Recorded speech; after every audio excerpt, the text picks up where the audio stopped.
João, conta pra gente o que é metajogo. Então, o metajogo, além do canal, é o pensar fora do jogo. No caso do RPG, isso é crítico, porque as pessoas são convidadas a interpretar um papel.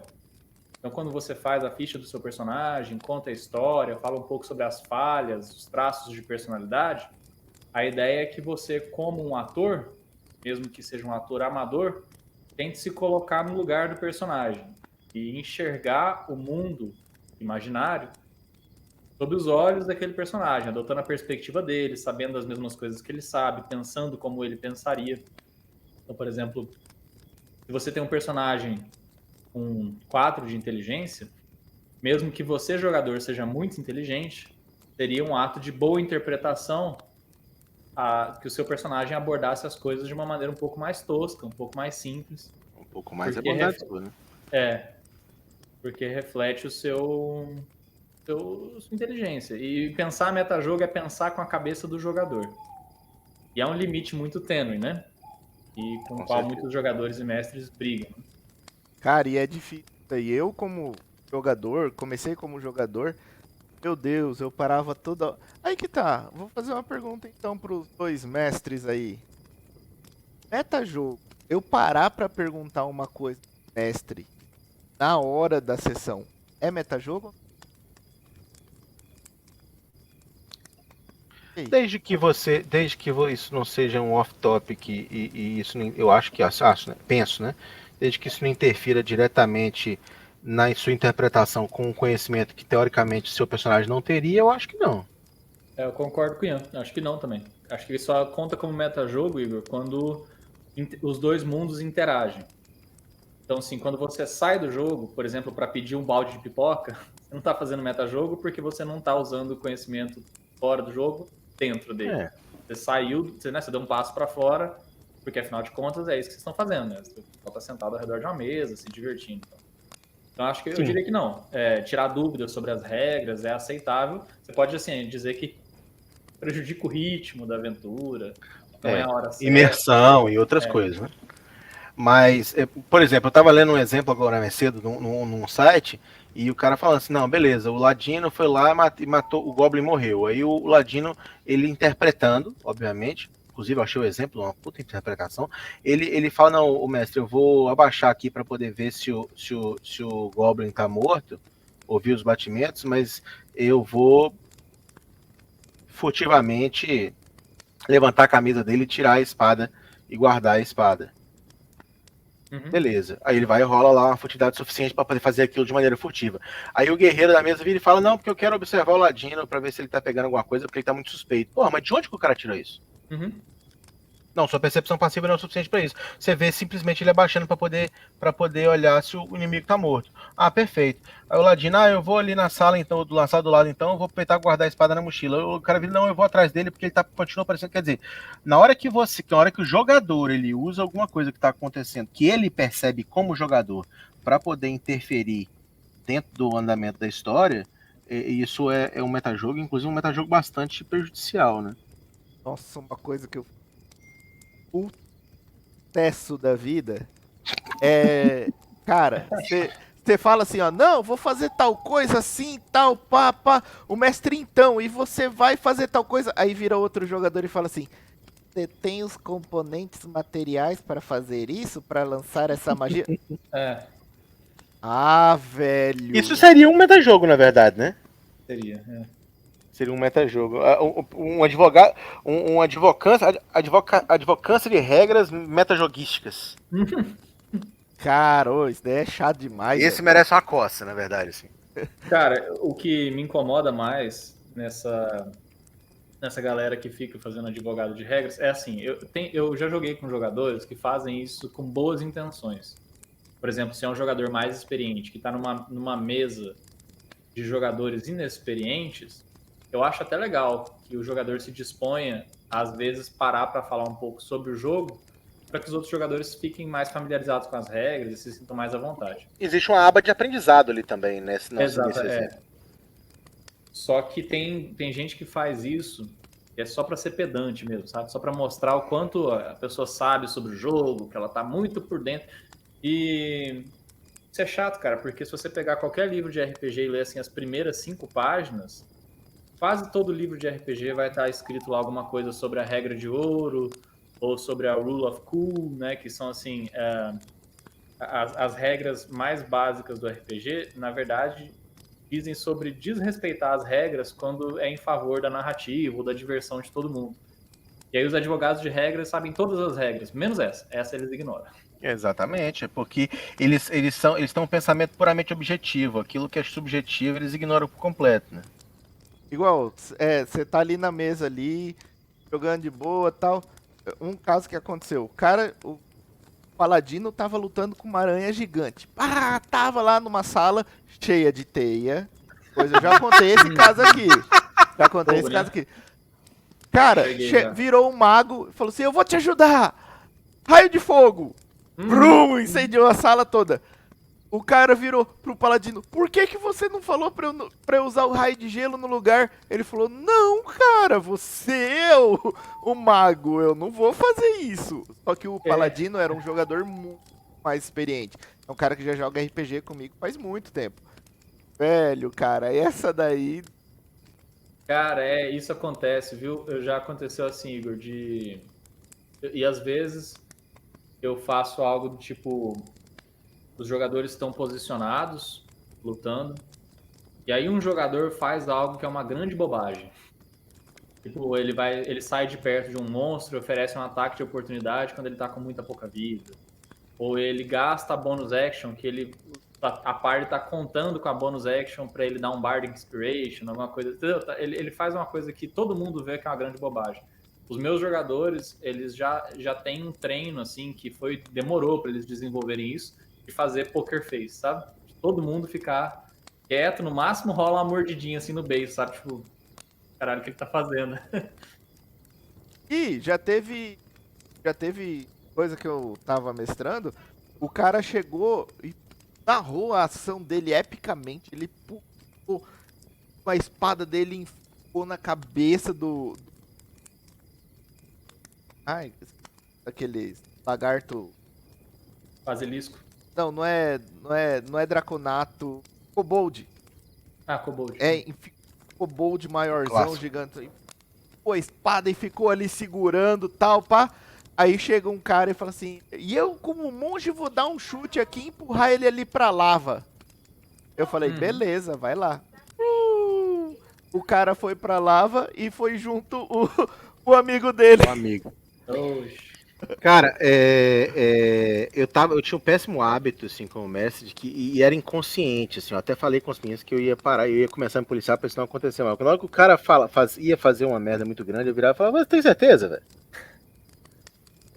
Não, assim, eu perguntava, eu virava e falava assim: não, então você vai fazer isso, né? Tipo assim, então você vai pôr fogo na sala. Aí isso dava a chance do jogador parar pra pensar assim: não, peraí, eu tô fazendo alguma merda. Tanto que eu já avisei pros meninos: isso não vai acontecer mais. Agora falou e ação não tem volta. A não ser se for uma ação ilegal. Assim, eu Vou já fazer um tinha trem que eu não percebido posso isso daí fazer. do Ian antes. Eu tinha percebido do Ian antes. Aí então, só que eu falei assim: não, se eu voltar na minha ação, Falei, pô, já imaginei. a ação não tem mola, É. entendeu? E eu não falo mais. Então deixa arder. Deixa arder. Cara, mas assim, a gente tem um certo nível de metajogo aceitável, você não acha, João?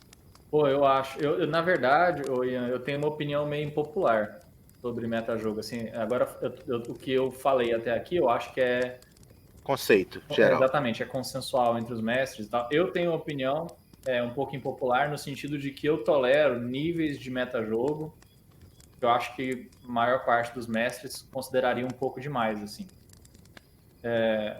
Vou explicar por quê, tá? Quando a gente era adolescente, joga RPG desde batutinha, assim. E aí a gente explorou muitos sistemas e a gente inventou muita coisa diferente, sabe? A gente queria realmente assim desbravar o mundo do RPG além do mainstream. E aí a gente fez uma aventura totalmente voltada para o PVP. Tipo, dividiu os jogadores em 2 grupos com objetivos bem distintos. E aí os dois grupos, eles primeiro tinham que lutar para tentar ficar com uma relíquia, e depois o grupo que tinha vencido a relíquia, na segunda parte da aventura, tentaria manter ela, sabe? Enquanto o outro grupo tentava roubar. E isso não foi acordado, assim, eu tô só contando o andamento da aventura, acabou vendo esse cenário. E, cara, eu comecei a perceber que o metajogo, ele se transforma numa coisa realmente insustentável nesse tipo de situação. Porque os jogadores começam, quando eles estão competindo, a jogar com livros de regras embaixo do braço, e o metajogo se torna muito tentador, porque ele tem um acesso muito imediato à informação que está rolando fora Sim. do jogo na mesa e que pode beneficiar ele. Por exemplo, esse caso do Ladino que você comentou agora é uma coisa nesse sentido, assim, né? Ele usou uma informação da mesa. Sim, exatamente. E o jogo se torna impossível. De forma que eu passei a perceber que o metajogo não me incomodava quando os jogadores estavam cooperando. Entende o que eu quero dizer? Quando eles estão competindo, me incomoda. Quando eles estão cooperando, me incomoda muito menos. Mesmo quando um jogador dá dica pro outro, às vezes eu deixo passar, sabe? Tipo, ele fala assim, não, usa fogo, não usa gelo, porque basilisco ou sei lá, o kobold é forte contra isso, fraco contra aquilo. Tipo, a kobolds tem Pecterix e tal.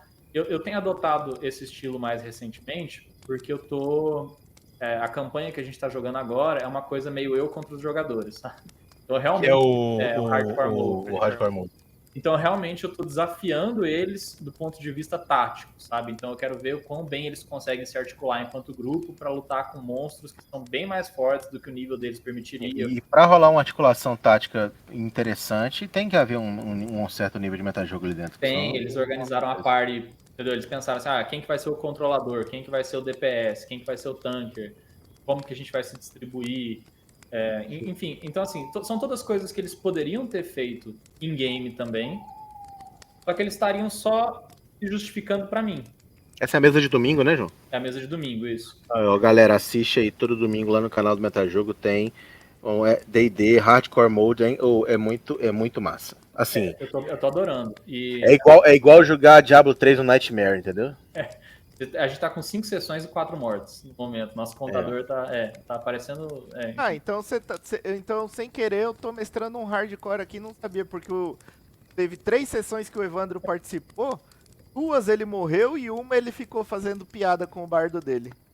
Ave Maria. Então. Isso é um hardcore. 2 ele morreu e na outra ele merecia ter morrido. Na outra ele foi poupado pela intervenção divina.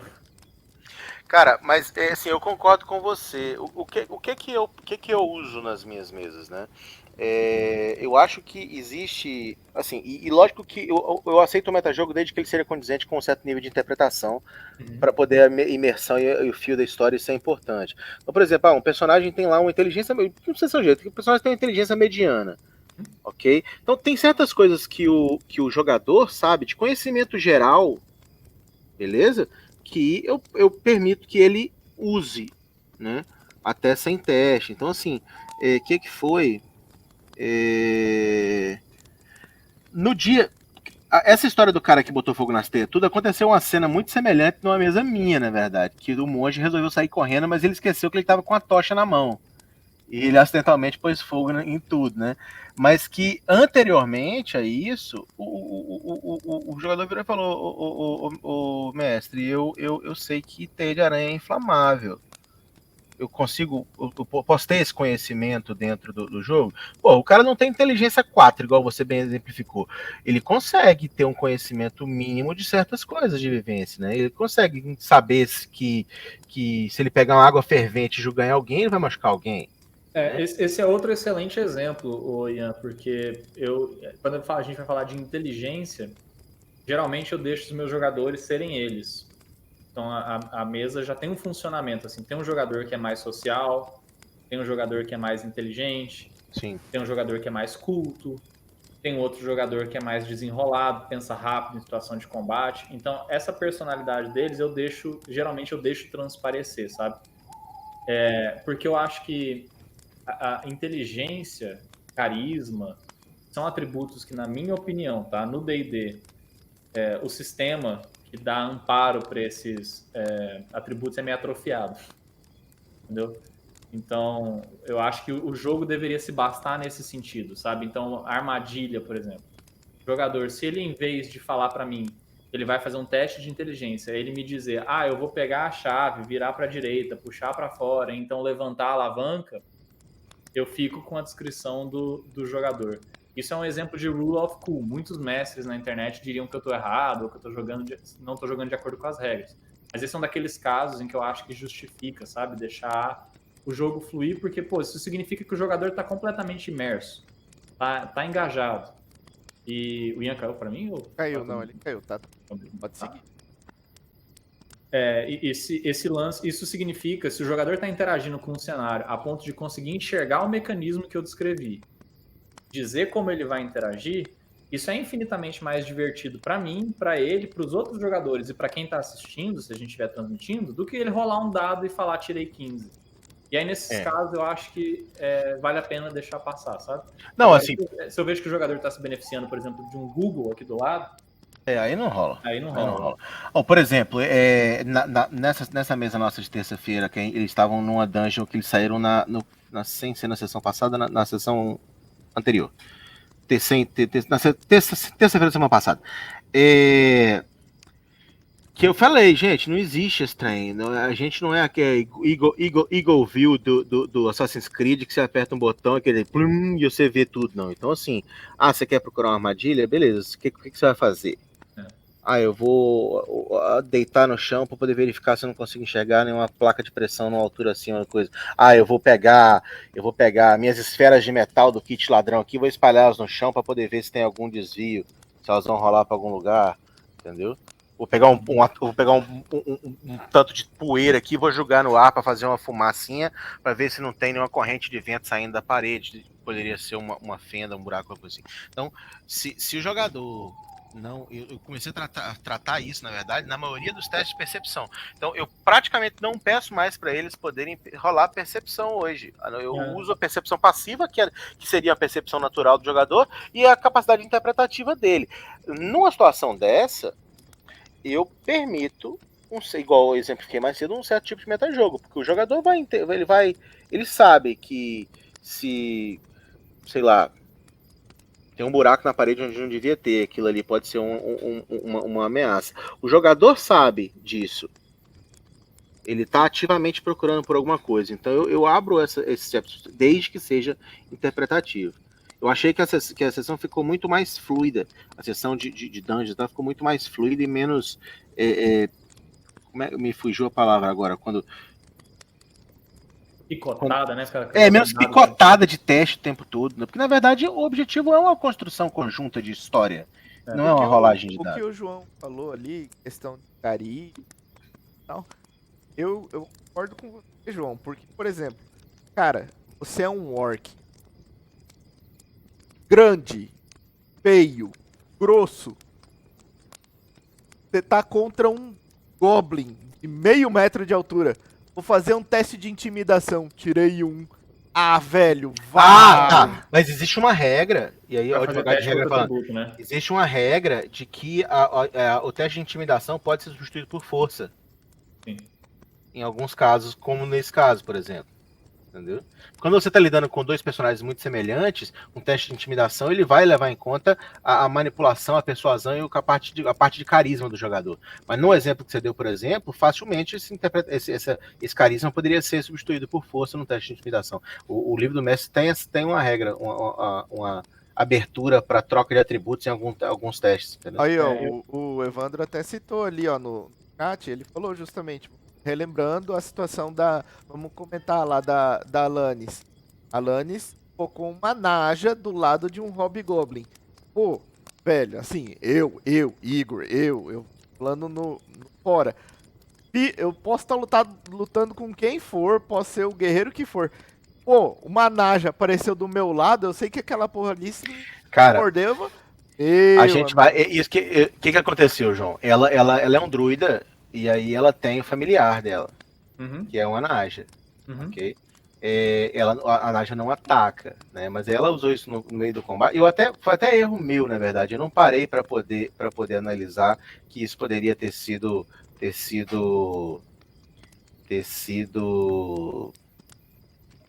usado de outra maneira. Sim. Foi falha A minha. intenção dela, né? Foi falha minha, justo. E é um tipo de intenção que deveria ter sido premiado, inclusive.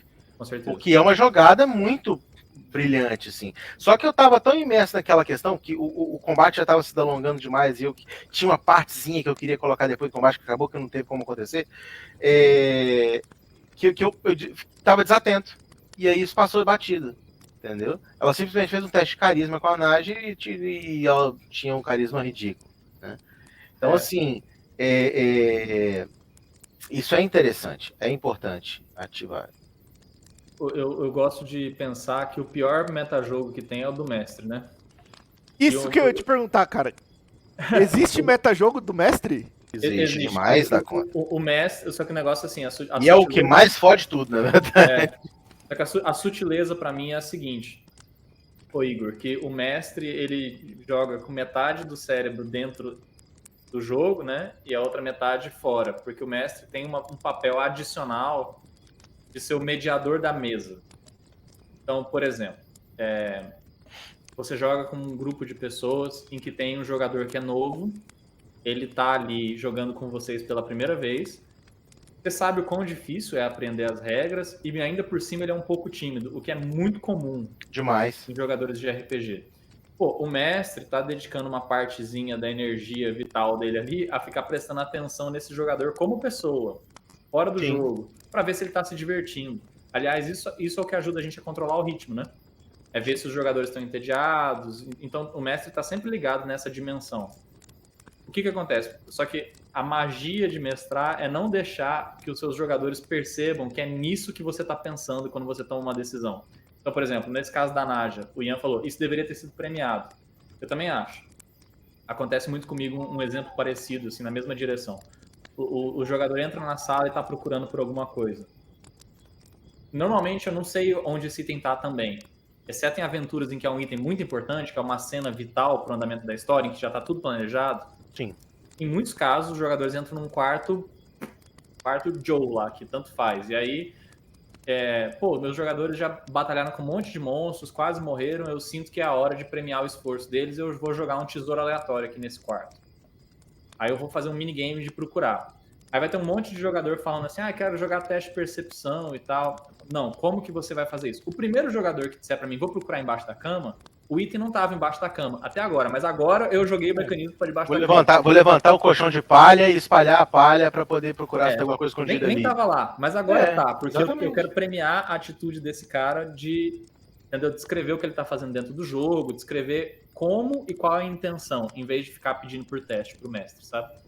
Só que o jogador não pode perceber que é isso que você tá fazendo. Tá, vamos lá. Não, naquela sessão, Leandro, você lembra, Igor, você lembra da sessão do povo caindo na água do tempo?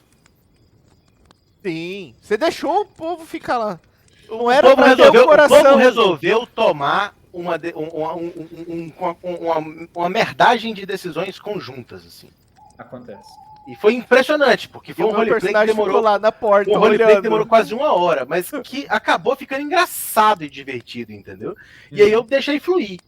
Só que chegou eles tiveram tantas ideias. O que acontecia, por exemplo? Eles tentavam uma sala, que aí tinha um pilar no meio, ela era de uma água furta-cor, assim, azul, violeta e tal, e tinha um pilar de pedra no meio e tinham pilares, né,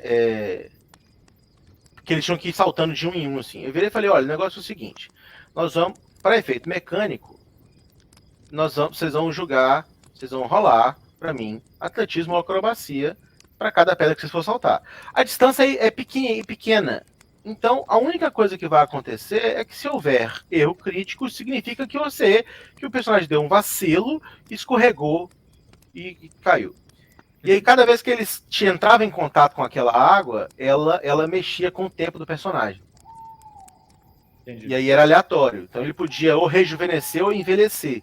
Né? E eu usei aquelas regras que tem no livro do mestre lá do personagem das idades, né? Que quando ele fica mais idoso, ele diminui em atributo físico e ganha em atributo mental, e vice-versa quando ele fica mais jovem. E foi interessantíssimo. Só que aí o que acontece? Os meninos pararam para poder perceber que a água tinha esse efeito. Né? E aí, chegaram lá no pilar. O item principal daquela dungeon não estava ali. Eles nem precisavam ter ido ali. Entendeu? Nem precisavam ter ido ali. Verdade. E aí, beleza. Aí um deles rolou na hora do tesouro aleatório, era um baú, de dentro do baú, que não tinha nada. Não é nada. O cara rolou um erro crítico no D100. É. O cara rolou um no D100. No D100. Isso, inclusive, aconteceu algumas vezes nessa sessão. Foram 9 erros críticos dos jogadores nessa sessão. A bruxa tinha baixado. E aí, cara, ele virou e falou, não, beleza. Aí eu falei, aí ele virou pra mim e falou assim, mestre, eu quero amarrar o baú na minha corda e jogar dentro da água. Eu falei, como assim? Ele falou, não, que eu quero ver se ele volta o tempo do baú pra eu poder testar de novo se tem alguma coisa dentro do baú. Boa! Muito bom, pô. Aí eu virei e falei, beleza, então nós vamos usar a mesma regra. A gente vai jogar um D100, se tirar de 51 pra cima, ele adianta o tempo do baú e ele decompõe, se tirar pra baixo, eu não revelei isso pra ele, né? Ele vai fazer o teste de novo, beleza? Uhum. E aí deu certo. E aí, assim, eu chego num ponto que aí o cara foi lá e rolou e tirou um item lá dentro. Eu virei e falei, cara, isso gastou, pensando na minha cabeça, isso gastou 1 hora de roleplay. Foi divertido, a galera curtiu, a galera riu e se divertiu, e houveram muitas ideias interessantes, né? Vindas disso. Eu não posso deixar isso passar. Aí eu mudei a minha história completamente. Eu peguei o item principal da dungeon que tava lá em outra sala e trouxe, não. Na hora que você abre o baú, você encontra o coração arcano e pá. Então, assim, eu me senti na obrigação de premiar a iniciativa interpretativa e divertida da jogada. É igual você falou o negócio do tesouro na hora que o cara tem a ideia de procurar direito, em vez de achar que o teste de PC, porque ele tá num videogame. Sim. Que ele vai apertar o RB e do nada um radar vai revelar tudo que está escondido na sala para ele. Entendeu? Isso tira os outros jogadores do jogo também, né? Quando Exato. é muito exaustivo pro mestre ter que descrever tudo que os jogadores estão vendo, ouvindo, percebendo em geral. Eu gosto quando os próprios jogadores acrescentam informação do cenário para os outros jogadores, né? Então, quando um jogador descreve ativamente o que ele está fazendo, como o personagem está se abaixando, como que ele está gesticulando, o que ele está fazendo, os outros jogadores acho que continuam imersos. Entendeu? Aí eu acho que ele está fazendo metajogo ou não é uma questão menor, sabe? Vou contar para você, então, nessa sessão que eu ando com o pessoal no sábado, são jogadores iniciantes. Eu justamente falei para eles, olha galera, em vez de você falar eu vou atacar e rolar o dado, pô, descreve tua ação, faz uma coisa legal, tal, pá. Aí eles tinham que alcançar um alçapão. Primeira ação depois que eles fizeram isso. O cara só virou e falou assim, então é o seguinte, ô monge, me dá uma ajuda. Você consegue me chutar com a sua força pra eu correndo pular e alcançar aquele alçapão? Eu parei, eu falei, caralho, o cara inventou um filme de Shaolin aqui no meio da sessão, velho. E só que eles rolaram o dado, fizeram o teste. Eu deixei, cara, pô, isso daí é muito legal. Só que o que eu queria perguntar de meta-jogo de mestre. O que aconteceu? Voltando pro fim da meada, né? Que a gente começou a desviar. Voltando aqui pro coisa. O que aconteceu? Eu tava numa sessão que eu tava mestrando com o pessoal lá em Antônio João ainda. Não era nem aqui em Ponta Porã, não era nem essa mesa agora. Eu tava mestrando e o que acontece? O cara que tava um vilão, que era super vilão, um mago de nível 3, terceiro ciclo, 4, pá, tal, beleza? Aí o que aconteceu? A PT chegou, só que tinha um cara que era o mais forte, que era justamente um necromante. E o cara foi e atacou e ele se escondia atrás das coisas e eu usava teleporte pra ir atrás dele. O cara falou, pô, tem 5 caras te atacando, por que você tá vindo atrás de mim? Eu falei assim, porque foi o único que deu mais dano. Ele falou, não, você tá fazendo metajogo, você tá vindo atrás de mim. E aí? Cara, então, você fala, o mestre passar a sensação de que ele tá... Por exemplo, favorecendo hoje eu vou pegar aquele cara, ó. Isso. Entendeu? Na batalha, falar, não, todo mundo vai atacar esse cara aqui. Aí que cara, tá, eu vi uma vez o cara do Critical Role fazendo isso. Ele fez um personagem pra raptar uma menina da PT que eles tinham. Aí o que aconteceu? Chegou lá, o esforço dele foi todo pra aquela personagem. Ela, beleza, no final falou assim, eu vou com você. Ele falou, não, você foi muito fácil. E mata ela. Aham. Aí o cara vira e fala pra mim, não, aí você tá perseguindo ela. Não, não é, cara, é o jogo, é a história que o cara tinha imaginado. É. Pô, o vilão é inteligente, o cara tá dando mais dano em mim, por que que eu vou atacar os outros? A Vou gente, atacar o cara lá. ontem, depois da sessão, conversei sobre isso. Isso tem muita diferença sobre o tipo de inimigo que ele interpreta, e eu falei para vocês como é que funcionaria daqui para frente. Isso Uma daí coisa que é fez você, eu lembrar da uma situação. coisa é você tá lutando contra inimigos de inteligência muito baixa, ou então bestas, ou então inimigos pouco racionais e mais instintivos. Na maioria das vezes, eles vão simplesmente atacar aquele que está mais próximo, até ele cair e depois ir para o outro. Inimigo, besta, normalmente não dá golpe de misericórdia e não tem preferência por quem vai dar mais dano nela. Ele ataca a ameaça que está mais próxima. Sim. Mas quando você lida com um inimigo que tem um nível de inteligência um pouco maior, isso dá uma certa liberdade pro mestre de pensar de maneira estratégica. Também pelos inimigos. Eu acho assim que eu tenho uma regra pra mim que é baseada nisso que o Ian falou, o Igor, que é quando o inimigo ele é uma besta, não fala nenhum idioma, eu julgo que ele não tem condições de avaliar o quão fortes são os personagens. Nível de periculosidade de cada personagem, por exemplo. Isso. E aí eu tendo a sortear os meus alvos. E esse sorteio pode ser, inclusive, continuar batendo num alvo caído. Então ele pode, uma besta pode fazer isso também. Sim. Aleatoriamente decidir que o inimigo ainda não morreu. Pô, né? Já viu isso 1000 vezes no Reino Animal, aí no Animal Planet, né? Aí eu passei a fazer isso, eu rolava o dado pra saber qual que ia atacar. Ah, ele vai dar múltiplos ataques, ele vai atacar no... Um é tal personagem e 3 é tal personagem. Entendeu? Pra ficar uma coisa aleatória. Mas dependendo do personagem, do nível de estratégia de inteligência do inimigo que ele estiver fazendo, essa aleatoriedade em excesso também fica ruim. Não, claro. É assim, eu sempre coloco alguns limites, né? Por exemplo, assim, a besta não vai virar as costas para um combatente melee colado nela, porque não faz sentido mesmo, entendeu? Ela não vai percorrer todos os 30 pés de distância para ir bater num cara do outro lado da sala. Agora, sobre esse negócio de vilão inteligente, eu já tive problema com isso.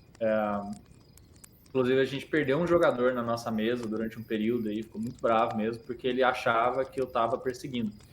E, curiosamente, Ian, a gente estava jogando Curse of Strahd. O Ian jogou a Orb Khaligin. Eu já joguei essa aventura 3 vezes. Eu ficava lá mandando coisa pra matar o Ian no metajogo lá. Cara, eu tô acostumado a interpretar o Strahd. Então, como eu imagino ele? Eu imagino um cara inteligente, então ele é sempre um otimizador no combate. Então, ele derruba o cara, ele vai atrás dos magos, vai atrás dos healers, ele usa o cenário, usa o castelo dele e tal. Mas eu também imagino ele como um cara que ele tem uma fragilidade, que ele tem uma soberba, assim, de acreditar que aquela batalha tá ganha desde o começo. Só que em algumas cenas, principalmente quando envolve alguns assuntos que são emocionalmente caros pro Strahd, quando ele sente que ele tá derrotado, eu tento interpretar ele como o vilão mais vil possível. Um vilão que os jogadores vão adorar, odiar. Então ele vai matar um jogador caído na frente dos outros só para provar um ponto.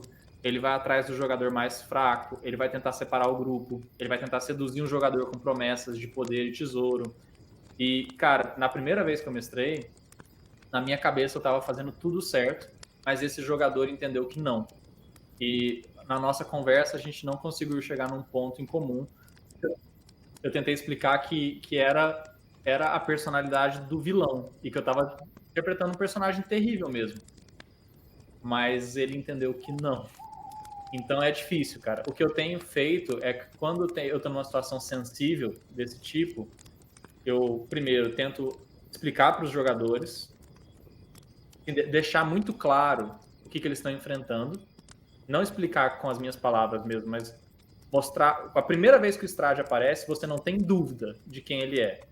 Ele manda uma mensagem muito pouco ambígua e geralmente eu uso um NPC para isso, sabe? Um NPC querido, geralmente vulnerável, tipo uma criança, alguma parada assim, para ele já mandar o recado de que ele é mauzão e que ele não é piedoso, entendeu? E aí os jogadores já ficam ligados.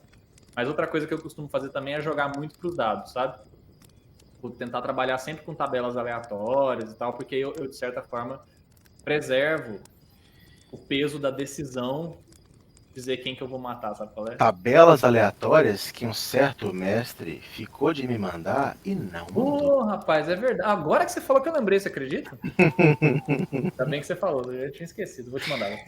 Eu agradeço, que elas são muito legais. E aí, bicho, eu concordo plenamente com isso.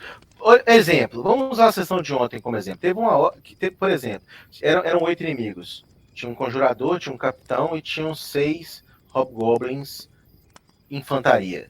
Beleza? E aí os meninos, eu fiz isso primeiramente porque se eu fizesse atacasse com todo mundo junto, eu ia dar TPK. Uhum. Eu sabia disso. Eu montei esse encontro sabendo disso. Beleza? Eu só não achei que eu ia chegar tão perto da TPK na primeira magia, da primeira coisa que o congelador fez. Mas, beleza.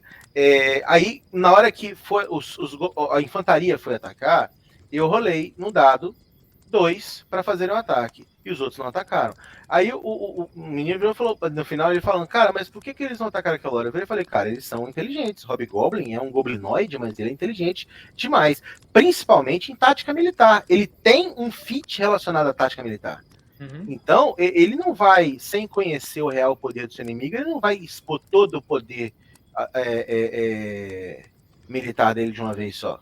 Ele vai fazer isso de maneira comedida, procurando locais onde ele pode colocar cada uma das peças de maneira mais estratégica, né?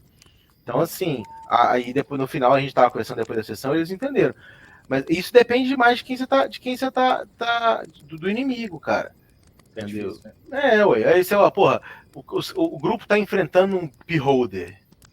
Cara, poucas criaturas. Tá certo que o Beholder, o grande defeito dele é ser extremamente arrogante e. Como é que fala quando o cara tem mania de perseguição?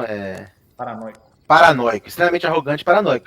Então você consegue, o jogador sabendo disso, ele consegue, o personagem sabendo disso, ele consegue trabalhar isso, né? Mas poucas criaturas no Monster Manual são tão inteligentes quanto o Beholder. Uhum. Então ele não vai nunca sair descendo pau na galera. Sim. Ele vai tentar seduzir, ele vai atacar primeiro aquele que conjura, aquele que cura, ele vai juntar o máximo de informação possível do grupo antes de entrar em trocação franca com o grupo. A mesma coisa os dragões mais adultos e anciões, né? Os jovens eles ainda têm aquela postura adolescente de que acha que é imorrível, né? Então assim, eles sofrem com isso.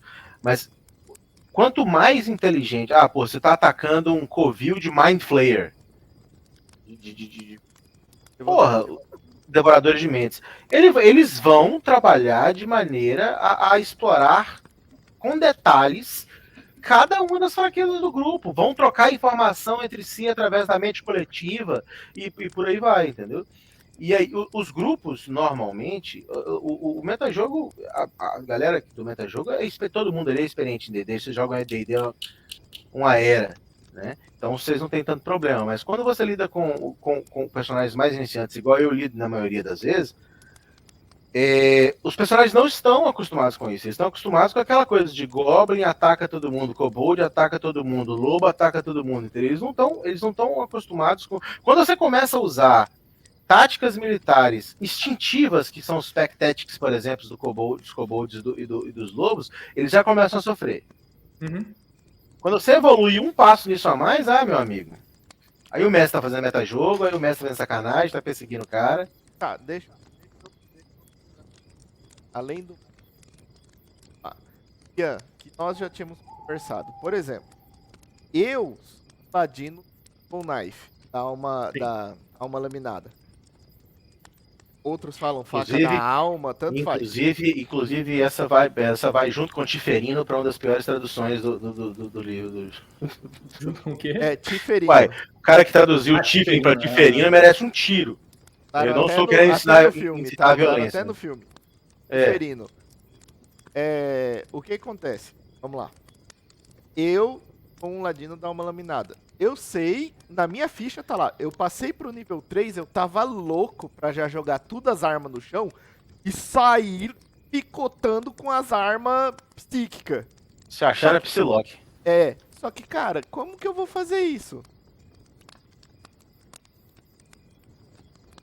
Como que eu vou fazer isso? Cara, ele não arranjou o poder do cu dele.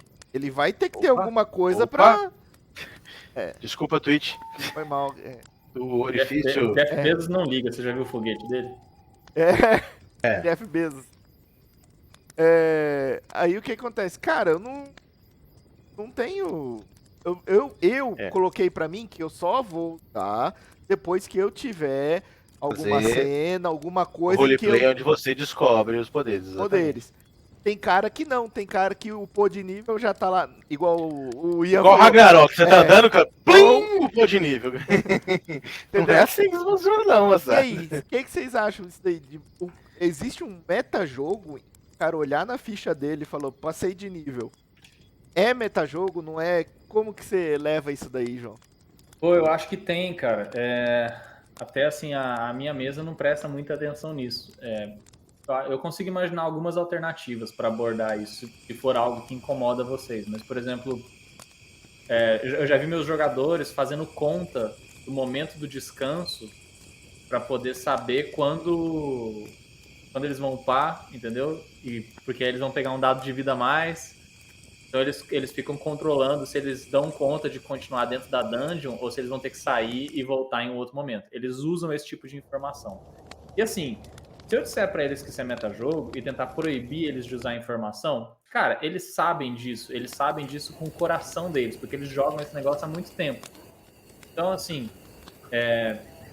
pedir nesse caso não adianta. Então eu posso tentar mitigar esses efeitos dizendo alguma coisa do tipo, uma coisa que eu já fiz, que eu abandonei porque eu achei que não acrescentou muito, mas assim, nem foi uma experiência ruim. Se vocês acharem interessante, vocês podem testar, talvez funcione para vocês. Fazia assim, ó, eu joguei uma aventura de Senhor dos Anéis em que o tempo era mais Tolkiano, porque o universo de Senhor dos Anéis, as coisas se passam ao longo de décadas. O Gandalf, quando vai pesquisar sobre um anel, quando ele disputa o negócio de Meu Precioso, e no filme aparece um corte de 5 Durou minutos. 60 anos. Cavalga, Minas Com Tirith. 50 ou 60 anos, não foi? São décadas. É o tempo todo do Frodo nascer e amadurecer. Então, assim, no Senhor dos Anéis, anos são anos, né? Então, o que eu fazia? Quando a gente foi jogar a aventura do Senhor dos Anéis, os meus jogadores só upavam quando eles encerravam uma aventura. Por exemplo, Qual sistema vocês usaram? a gente usou o D&D 5E, só que um módulo... Vou até Quer pegar mostrar o pra livro vocês. Aquele da Free League, que é o módulo de... Isso é fantástico. Middle-earth.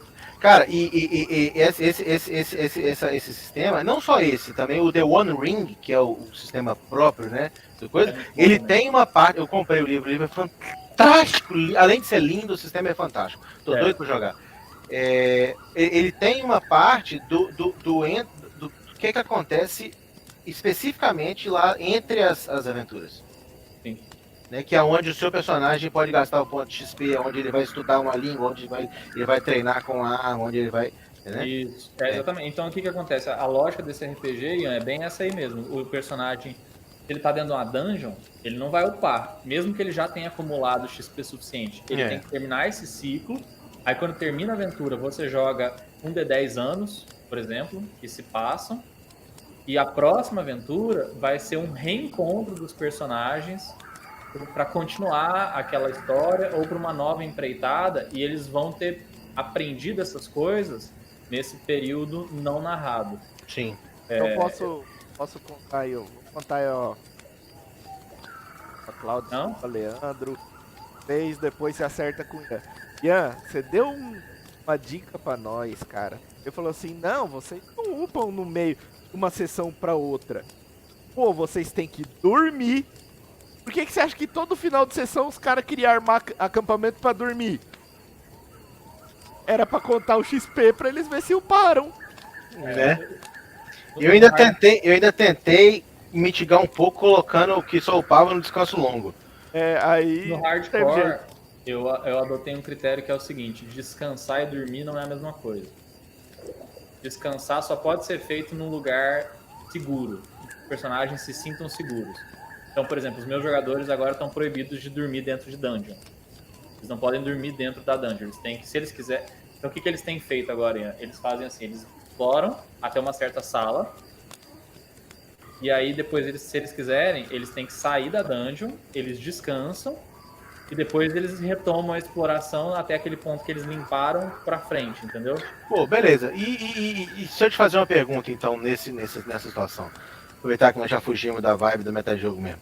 Se bem que assim, isso ainda tem um pouco de metajogo, dessa questão do pau, não, o pai tem metajogo interferindo nisso. E se, por exemplo, eles estão numa dungeon, eles chegam até uma sala em que eles conseguem, sei lá, bloquear uma porta, impedir a entrada de qualquer pessoa, eles formam ali dentro... Foi o que a gente fez. Eles formam ali dentro um local seguro para descanso. Tô contra. Não, é assim, vou te explicar por quê. Porque o personagem pode dormir, ele não pode descansar. É isso que eu quero dizer. Se eles quiserem descansar no sentido de usufruir de um descanso, significa que o personagem está se recuperando. Cara, D&D já é uma narrativa heróica. Nem curtinha?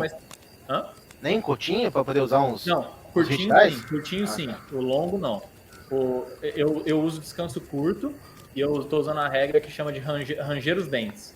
Que é quando o personagem está em combate, ele pode gastar um dado de vida. Que é tipo aquele fôlego a mais, o ranger os dentes, entendeu? O que acontece? Só que ele não pode usufruir de um descanso longo dentro da dungeon. Então isso é muito interessante porque eu percebi que isso cria uma pressão de tempo. É outro estilo de jogar, mas assim, por exemplo, a sessão, no caso da Twitch, né? A gente vai sempre até as 10 horas da noite. Pô, vai chegando 9h30. Os jogadores olham no relógio, eles olham no mapa, eles sabem que eles estão assim, umas 12 salas para dentro da dungeon. Eles começam a se preocupar em sair. Porque eles sabem que o tempo da live tá chegando. É metajogo, totalmente. Mas eu acho totalmente benéfico também. Porque isso cria uma pressão de tempo, porque eles sabem que se os personagens terminarem a sessão dentro da dungeon, eles não vão poder usufruir de um descanso. Qual que é o nome do livro do Hardcore Mode? É um Hardcore Mode mesmo, é um PDF. Então, acho que é Rune Master? Isso mesmo, isso aí. Rune Master, né? Eu baixei o PDF dele, eu comecei a ler, eu achei fantásticas as mecânicas que ele coloca para algumas soluções, cara. Muito bom, né? Muito bom.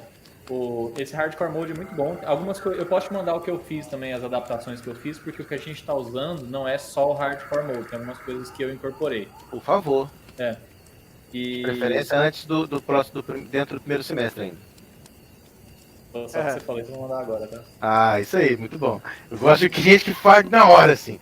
Cara, a minha sessão de quinta-feira que o Braço tá jogando comigo, eu tenho bebido muito naquele PDF e eu tenho bebido muito na sessão de domingo com pessoas que eu tenho assistido. Porque eu vou usar a mesma coisa, não tem descanso, assim. Espero que os jogadores não estejam vendo isso, nem vejam depois, senão vai rolar um spoiler.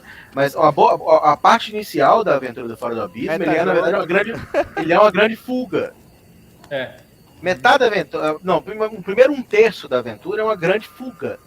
Então você não tem como. Draws, né? Dos Draws. Então, assim, você não tem como. Você tá fugindo a ermo com risco de se perder dentro do Underdark. Você não tem jeito de você, não, vou deitar aqui e tirar um cochilinho de 8 horas. Não, porra. Não é ok, né, cara? Não é razoável. Exatamente. Você sabe que o Gary, esse negócio de metajogo, quando o RPG começou, lá nos anos 70, na verdade, o Gary Gygax, ele mestrava bastante, usando muito metajogo, muito mesmo. Tipo, algumas coisas que ele fazia, por exemplo, ele cronometrava o tempo durante a sessão e o tempo dentro do jogo era 1 para 1.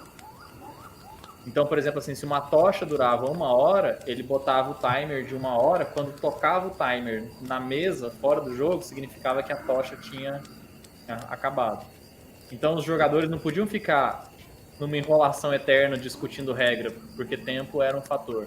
Sim. Outra coisa que ele fazia era usar esse negócio de que os jogadores, se eles terminarem a sessão do dia dentro da masmorra, eles morrem. Então os jogadores tinham que usar o tempo fora da masmorra para controlar a entrada e saída. Rapaz, mas terminou lá dentro, o PT já era? Terminou lá dentro, o PT já era. Então os jogadores, tanto que a primeira aventura de D&D, que era o castelo de Greyhawk, né? Na verdade ele era uma masmorra infinita no começo. Ele era um castelo que os jogadores começaram a descer pelo castelo e foram encontrando vários níveis de uma mega dungeon embaixo do castelo que eles começaram a aventura.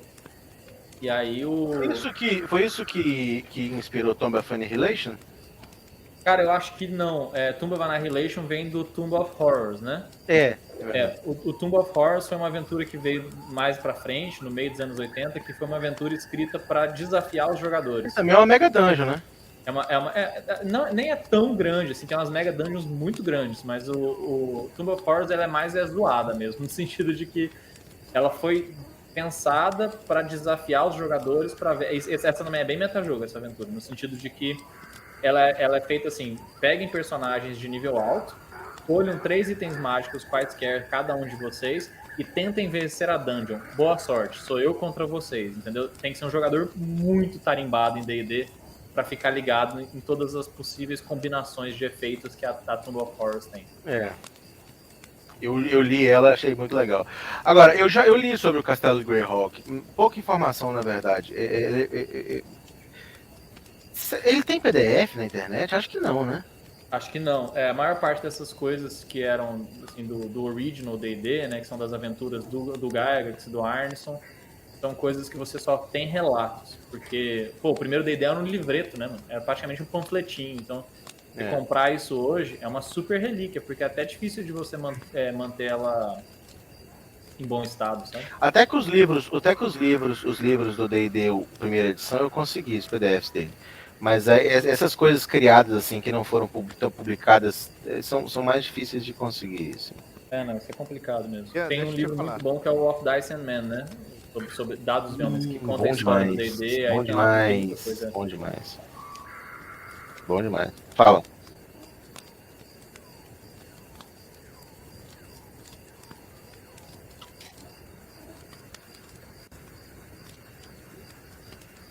Não, mas